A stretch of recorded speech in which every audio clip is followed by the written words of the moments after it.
Hello, everyone. How are you doing? And welcome to another episode of the Dr. Will Show, where we have the discussions that inform, entertain, and empower educators to be the change.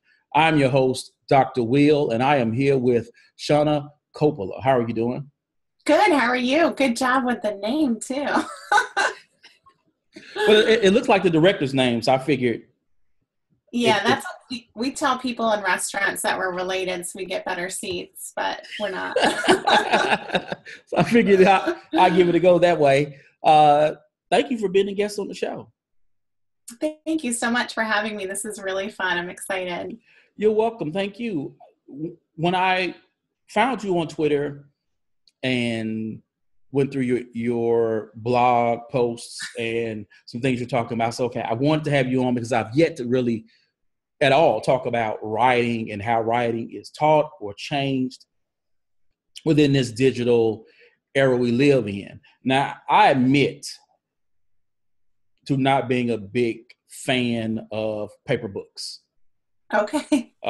Because I got to carry it around with me if the feeling strikes me, or they may sit on the table or sit on the bookshelf. So I love digital books. And when I write, it is always on the computer. I don't do any of the freehand writing. And I predict that print will be dead in about 10 years. But that's just me. We all thought, no one thought Blockbuster was going away. That's true. Blockbuster was everything. I'm 43 years old. Ooh, that Friday night was hot. Everybody wanted that. That was the place to be. I remember those days. Everybody wanted it. But now with Netflix, I get the straight up binge. Like not only do I see those movies, but if a series comes out and they have like 13 episodes, I'm like, whoo, it's going to be a long night right here. So I get to do that. So we're here today, people. We're going to be talking about writing. And Shawna has written this book. And she's going to talk about that, and we're going, again, how digital has changed writing, if any. So for those who are watching, will you please introduce yourself, Shawna? Sure. So my name is Shawna Coppola, and I currently work as a K-6 literacy specialist in a very small rural school, which I love so much. And that's kind of the heart of my work, which what I do part-time, but it's really the heart of everything I do. And then on the side, I do write, I contribute to blogs every so often. I have my own blog. And I also teach through the University of New Hampshire. They have a professional development and training program, and they offer workshops for teachers. And I also have taught 2 courses through the New Hampshire Literacy Institutes. So that's kind of the rundown of what I'm doing now. That's awesome. I'm trying to get down with higher ed. Okay. So if anyone watching and you got a gig, help a brother out. I'm trying to, get in there and teach, because I'm seeing, with my job and teaching teachers how to actually use technology, I'm seeing so many teachers who are coming through, they're fresh and know nothing about technology. And know nothing about technology or the concepts of how do you teach with technology, because they're still taught lecture, worksheet. And when you are there, it's like I'm remolding a teacher, so to speak. And I don't want to be in the practice of remolding someone. I really want to coach someone up to, because I want to be someone who removes the impediment of technology from their teaching and to bring the best out of teachers and not be in the process of, oh my gosh, I have to remold your thinking from paper. I am everything, that type of thinking. Yeah, and it's funny you bring that up, because several months ago I was talking to one of my former professors and I asked her, she works with a lot of beginning teachers or teachers who are about to do their internship, and I asked her what the biggest concerns are. What do they come to her? What kind of questions do they come to her with the most often? And she said the 2 things that they talk about or they want to talk about most often are technology, because they're not what we thought are digital natives. They're social media natives, but digital natives is very different. And so technology and grammar. And I was like, grammar? I mean, I'm all for grammar, but if that's one of the biggest things that student teachers are asking about, it was a little concerning to me to hear that. I'm like, there's a lot of other stuff to talk about, but yeah, but I don't know if grammar is taught the same way it was taught when I was in school. You know, because we had that old school, and people talk about rote memorization, how bad it is, but we diagram sentences, and we were taught what is a noun and what is an adverb, and, you know, pick this out in a sentence. So even at 43, 44 now, I can recognize, you know, that. So I don't know if they do that. Plus they text a lot, and I've seen text messages, and come on. I mean, you want to talk about grammar problems. Okay. All right. I don't want to go off. We could go on and on. Yeah, I don't want to go off on that, but yeah, I see some text sometimes. Ooh, what is that? I'm trying to decipher, because I write in complete sentences. So, okay. So let's get to your book. Oh my gosh. People, stay with me. Okay. Stay with me on this show. Okay. we're going to try to stay focused here. But you wrote Renew, Become a Better and More Authentic Writing Teacher. What was the pain point behind writing the book?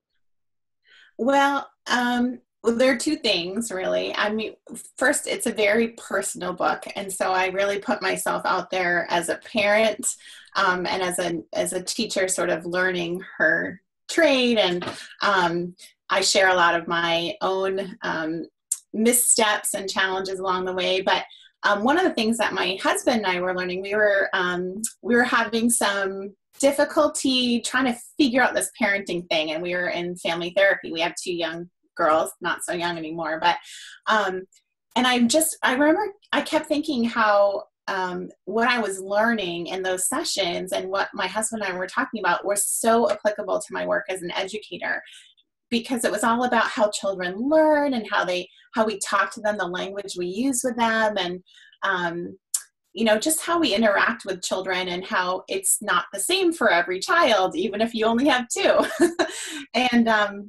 And so that was one thing. And then the second thing is, I went to, when I was in graduate school, to get my master's in reading, I had a professor who literally questioned everything. There wasn't a program, a literacy guru or expert.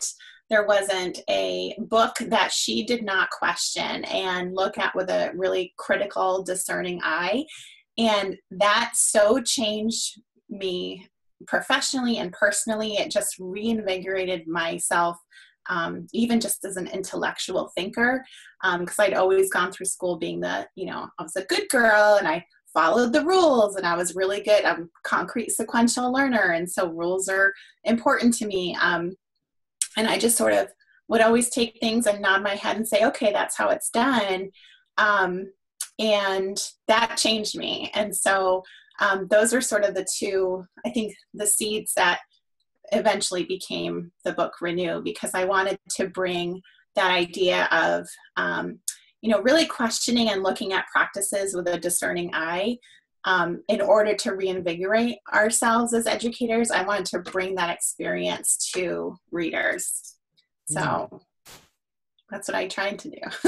Wow. I mean, that's an interesting journey.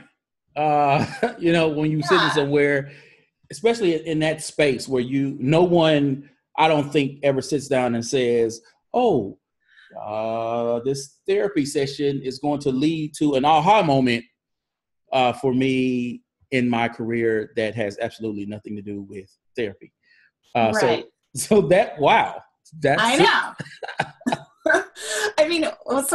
One of the things my husband and I learned was that what we thought we knew about parenting, our oldest child did not apply to our youngest child. And it's not because we were bad parents or because she's not a good kid. She's an amazing child. And but that we had to rethink and revise our practices as parents, and what we thought we knew that we sort of learned through osmosis, because who really learns how to be a parent before you're a parent?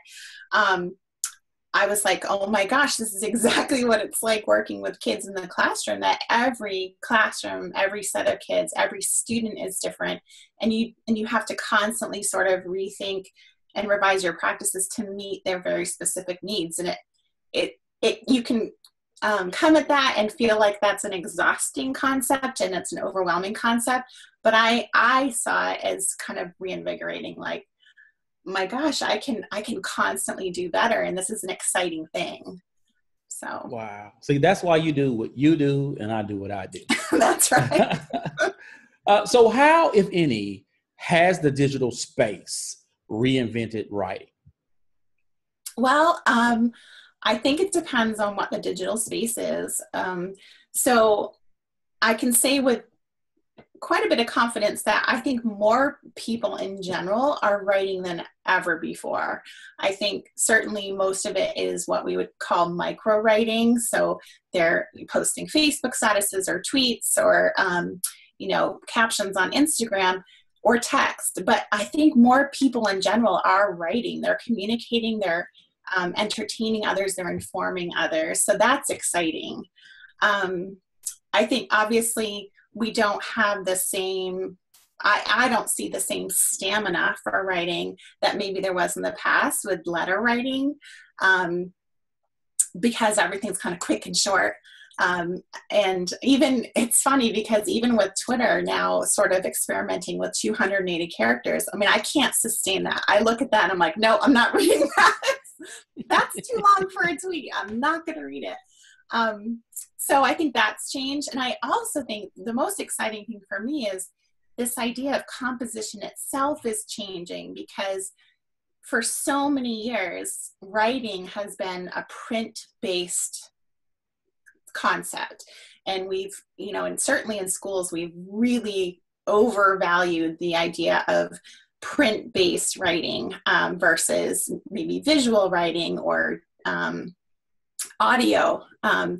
And so I'm excited to see people using more memes and GIFs. And there's a brand new app that I've been playing with called Captioned.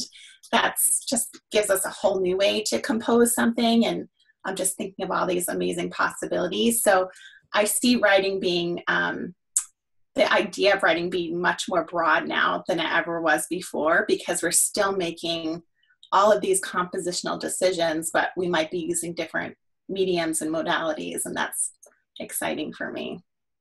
I just love how everything has been democratized, and where I, as an individual, if I want to write that novel, I can put it on a blog and just put it out there and let the world watch it. I can still, read it. I can still monetize that bad boy as well.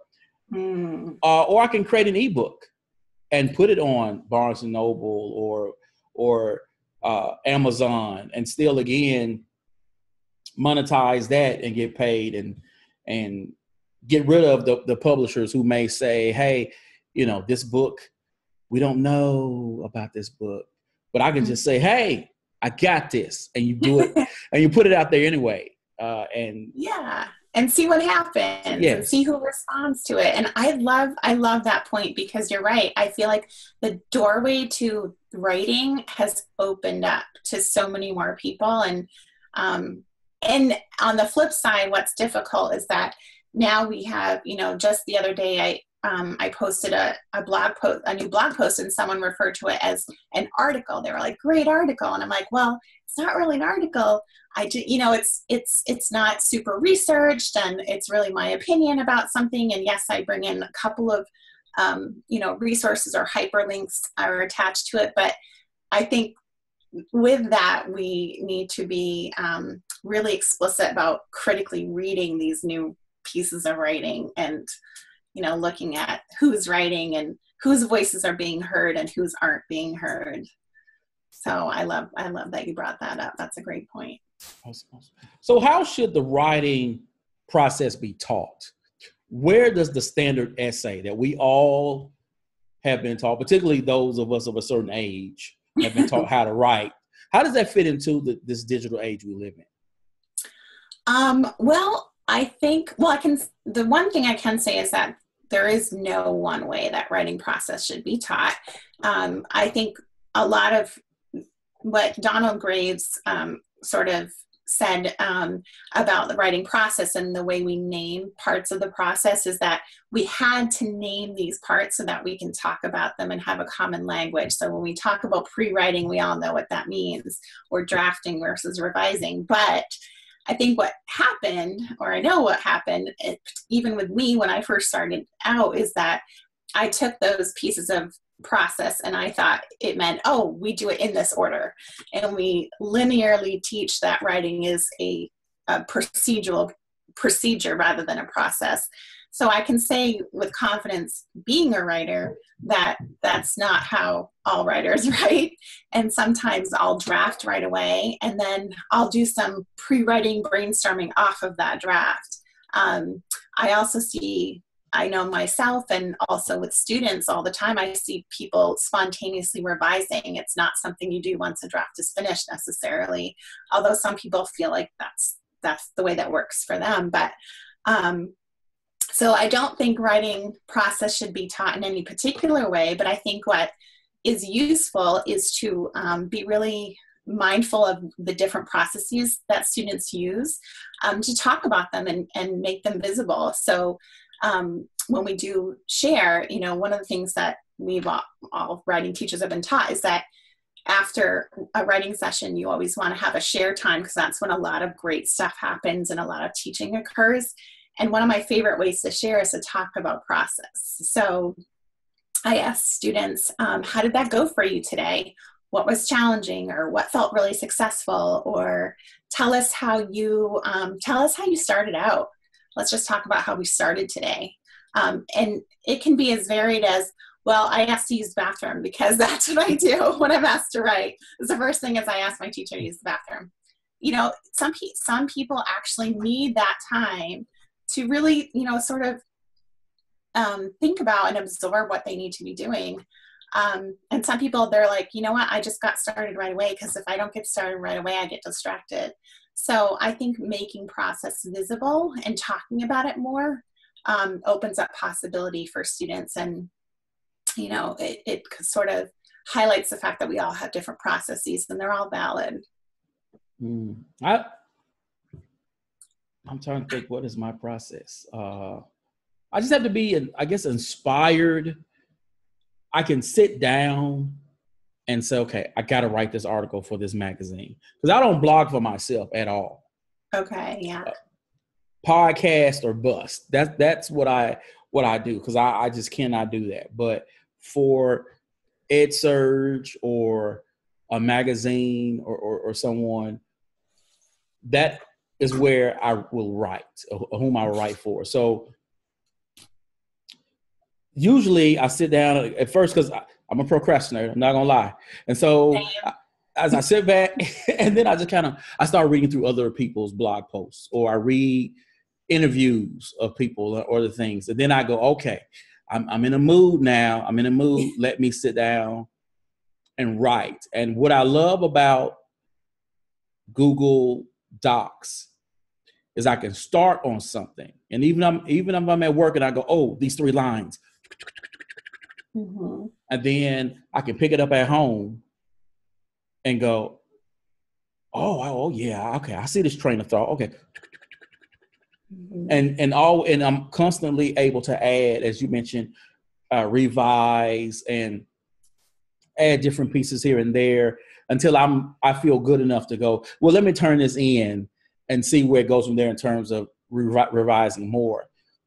But I'm not one of those people that can literally sit down and hammer this thing out. And I'm always amazed at people like Dr. Katie Martin, love her. Eric Schenniger, my boy. They just put out stuff like machines. Yeah. And I'm like, what is going on? How do you do that? Because I just can't do that. Now I can do a podcast show every day. I mean, I love this. This is my mode of doing what I do. But the writing process, is not for me. But though my dissertation, I did do that, but I treated that as a job because that is a very procedural piece of writing and you have to follow a certain process. But I treated it like a job, whereas I wrote every day. If I had writing in my hand, I was writing, and I made sure that because I knew that if I didn't, I would still be ABD right now. Yeah. So I had to sit down and go, you're going to write. You under no circumstances are you going to say no. You're just going to have to sit down and write. So in saying that, please walk me through a sample lesson or a project you actually assign students. And what are your expectations from your students in their writing?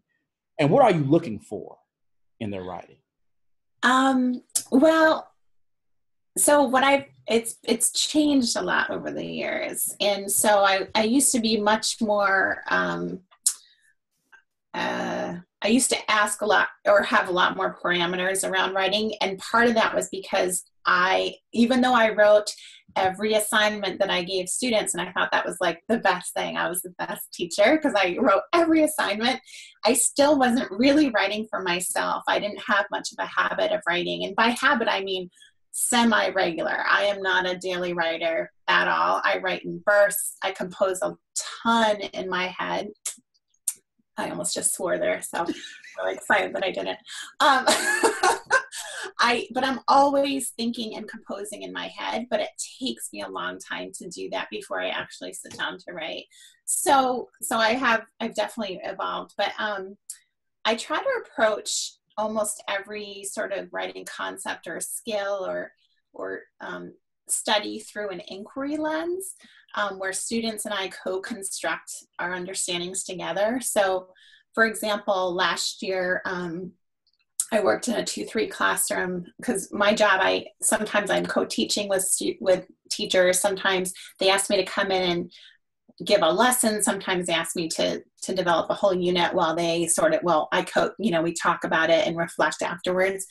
But we did a comic writing unit, and so what I did first is I immersed them in tons of comics, and we read them for pleasure first, and we just enjoyed them.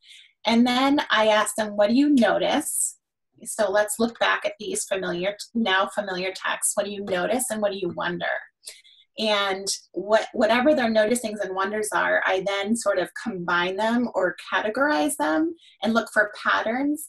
And then we look deeper at each of those patterns or categories. So for example, a lot of what they noticed was about what they called the little boxes, the squares that people use when comic writing. And so we learned that those are called panels. And we talked about all the different ways that comic writers use panels and why we think they use certain long panels sometimes and sometimes very narrow panels, and some use circular panels. Another thing they noticed a lot of was the use of color versus not color versus a little color. So we looked more closely at that, and why would someone use more color in this graphic novel versus, in the Lunch Lady books, there's only black, white, and yellow, and why do you think that is? And so basically everything I do with students, even if we're looking at punctuation or grammar, I try to do through an inquiry lens, because I feel like that knowledge that's co-constructed sustains them longer than if I were just offering them the information or saying, hey, look at this. And then as far as expectations go, my biggest expectation with writers is always to take healthy risks and to play. So especially working with students in K-6, I just want you to play. I want you to try things out and then tell me how it went. And those are the biggest things that those are my big expectations for them, because I think the play is where we feel safe in trying things out, and the possibilities just kind of become wide open for us if we're willing to just sort of play around with things that we're learning about. So those are my biggest expectations. So now I want to throw this out there to you. And nowadays we hear a lot about culturally responsive teaching. And I know that a lot of times in schools, when they look at the canon, whether it's literature and these great authors, a lot of times those authors are white men. Mm-hmm. And when you're teaching your students, this is examples of greatness.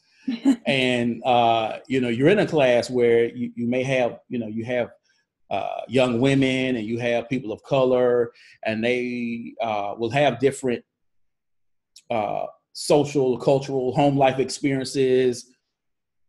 How do you teach them to honor their own voice, and that their voices and experiences matter, and that as this may be set up as this is this, but this should not be what you aspire to be, but to write your own truth? Oh, yeah. I mean, that's an awesome question. I think, I'm really super, super mindful about the mentors that I bring in. And that wasn't always the case. I just kind of used to bring in what I liked.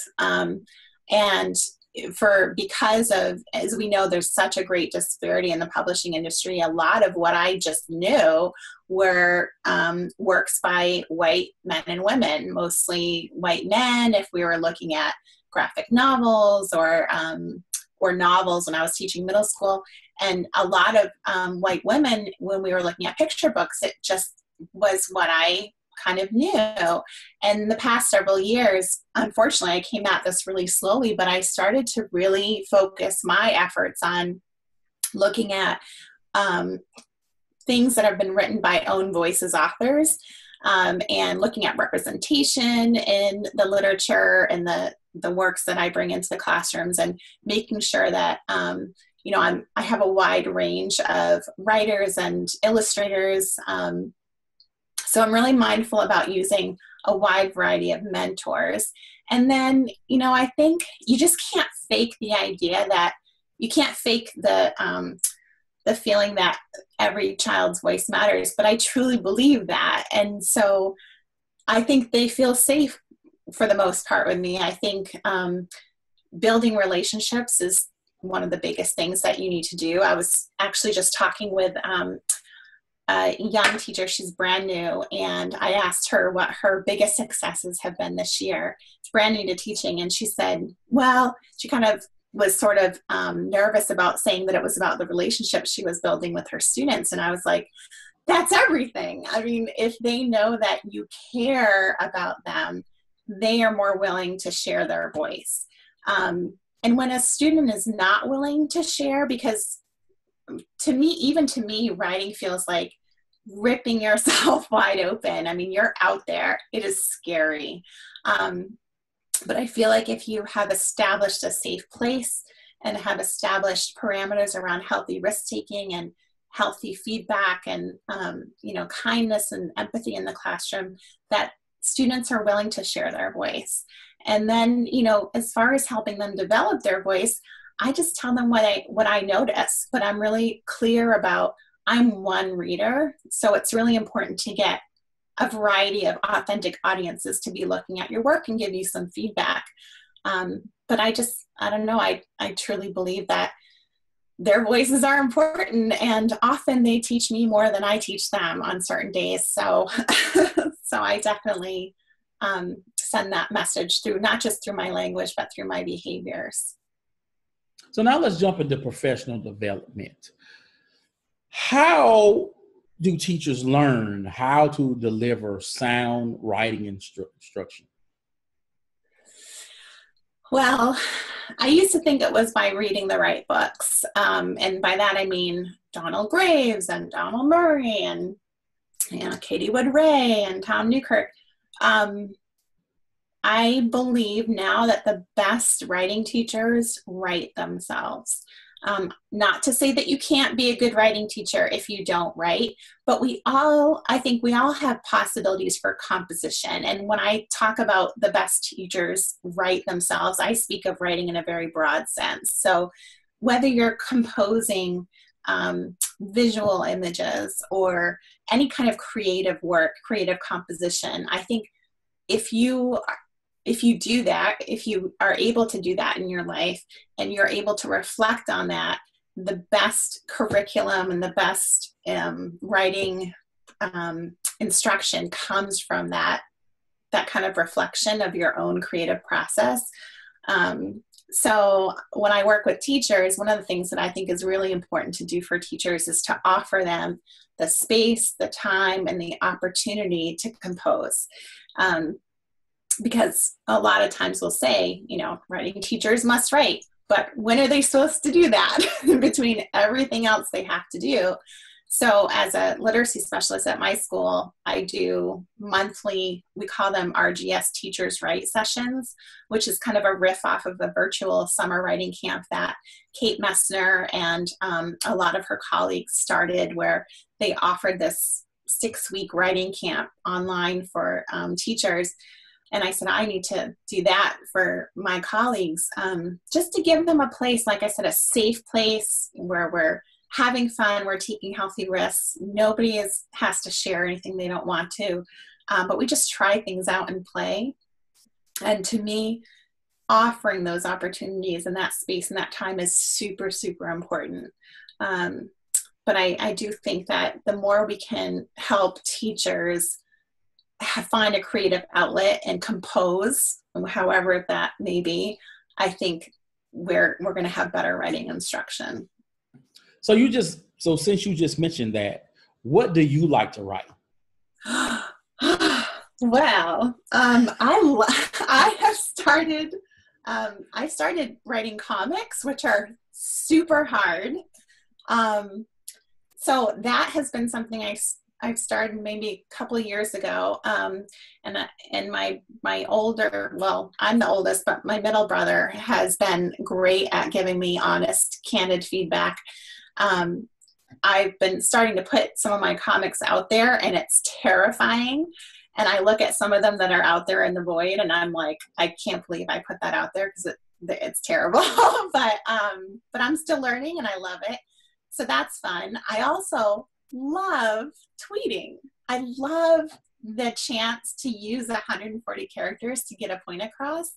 And I like to make people laugh. So those are some of my favorite things that I like to write. Interesting. Yeah. I've never tried to write a comic before. It is so hard. But what's really fun is I'm starting to think in comics. So I'll be in a situation and I'll be like, this will make a really good comic. And I'll sort of start envisioning panels, which is really kind of cool.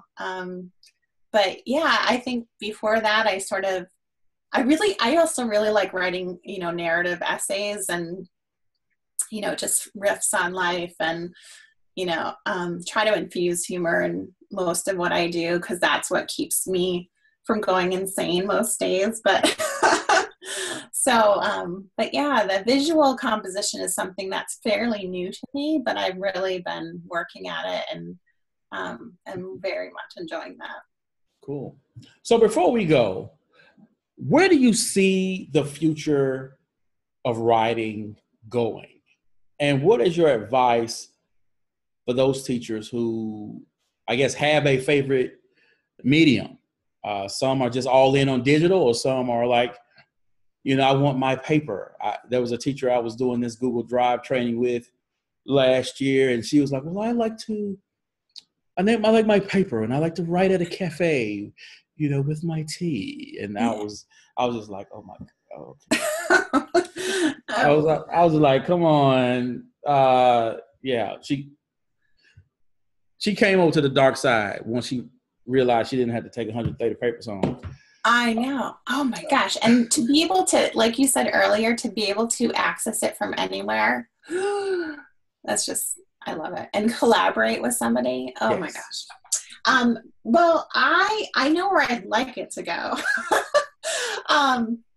What's interesting is, so after I wrote Renew, I found the perfect quote for chapter 3, where I talk about renewing our ideas about what writing is, renewing what it means to write. And it was from a book written about 50 years ago by Neil Postman and Charles Weingartner called Teaching as a Subversive Activity. And they talked about the fact that, I think the quote was something like, print no longer monopolizes man's symbolic environment. And that was almost 50 years ago. And they were really talking about radio and television and the possibilities around that with reading and writing. And yet we're still in schools, we're still hooked on paper, pencil. We're still hooked on print-based writing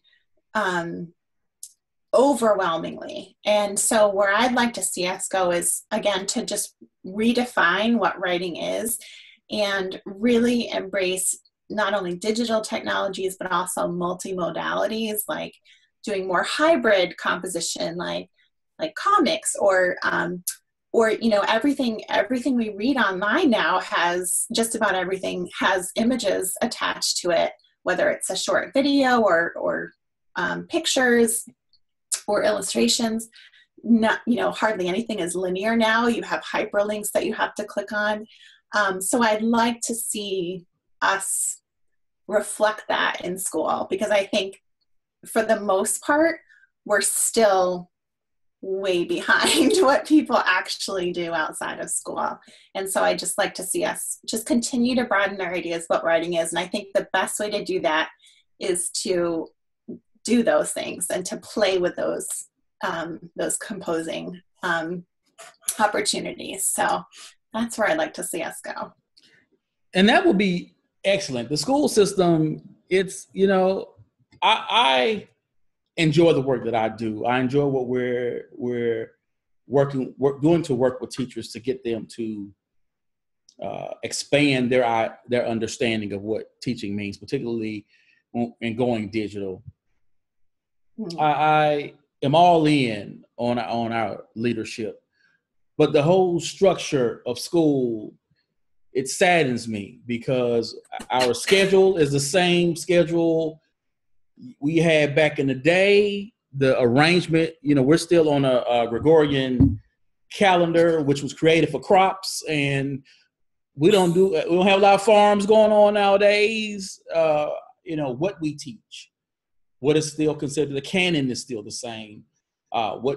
These cardigan units, all of this stuff is still the same. I know. And I'm just like, oh, when are we gonna change? And I'm hoping that the school system at some point in time, and I know part of it is government's fault, because, whether it's a federal or state government, they have these end of year tests that determine your grade and your funding and whether or not your school stays open or closed. And there's a lot of pressure on schools, but I really want us to transform into something better, something that is geared towards, where we are as a country and where industry, is. So we'll see if that happens. I have faith in public school. I think we need to, just really to take a really hard look. We're taking a hard look at everything right now, which we should have been doing long ago.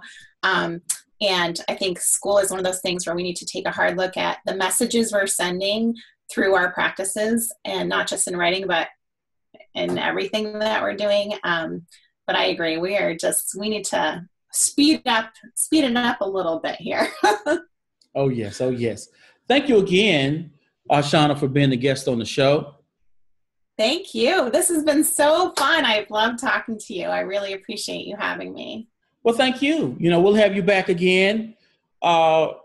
You're like, yes. Yeah. I love that color on that wall looks good. When I saw it, is that black? Because we have some light, colored things going on, and we're going to be changing. So the living room we're going to do that navy Oh, I love that. And then we don't know what the kitchen dining room is going to look like. This is the kitchen that you're seeing right here. So we don't know what we're going to do there.